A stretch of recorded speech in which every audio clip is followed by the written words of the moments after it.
Ja sam Desanka Maksimović, jedna od najpoznatijih srpskih pesnikinja. Rođena sam 1898. godine u selu Rabrovica kod Valjeva. Ubrzo po mom rođenju, otac, koji je bio učitelj, dobio je službu u Brankovini. Tamo sam provela detinjstvo.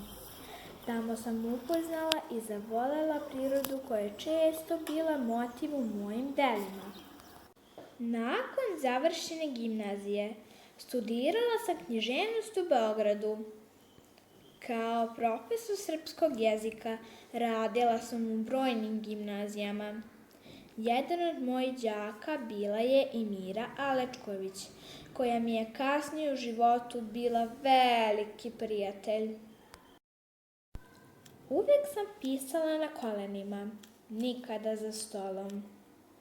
Stavila bih jastuče u krilo, pa na njega pisaću mašinu.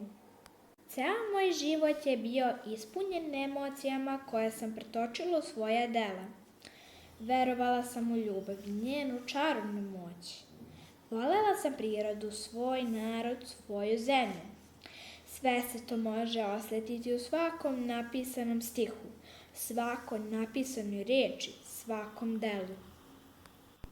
Posebno sam rado pisala za decu. Objavila sam preko 50 knjiga, pesma, priča i bajki za decu i omladinu. Vi ste do sada čitali pesme Prvak u gostima, Vožnja, Hvalisavi zečići, Paukovo delo i bajke Kći Vilino konjica, Tri patuljka, bajka o Labudu, Slikarka zima, a sa mnogim mojim delima susrećete se tokom daljnjeg školovanja.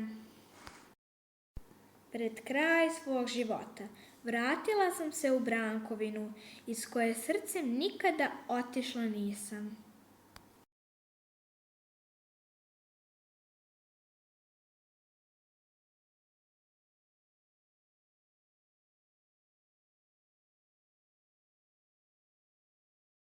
Šta bi bila vaša poruka budućim generacijama?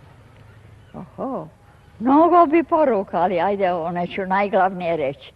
Pa prvo bih molila one koji su se tek rodili i tek počeli da rastu, da gledaju da budu zdravi.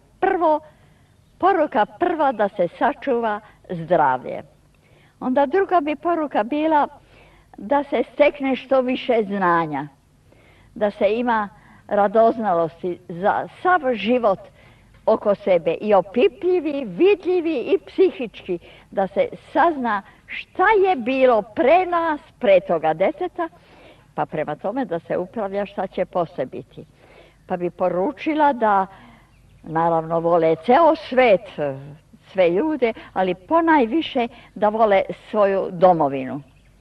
Da se sećaju uvek ko je za tu domovinu umro, ko je sve izginuo, i da ne možemo mi nju harčiti onako kako je nama volja, nego otprilike prema idejama onih koji su za nju umirali. Rekoh li, znanja mnogo da steknu, da čitaju puno. Svaka knjiga donosi jednu novu oblast znanja. Pa zaboga, ova jedna šetnja po ovoj porti, i meni samoj, koja sam 300 puta ovde bila, donela je neka znanja, a kamoli detetu. Sve čega se dotaknemo i što pogledamo, donosi nam znanja.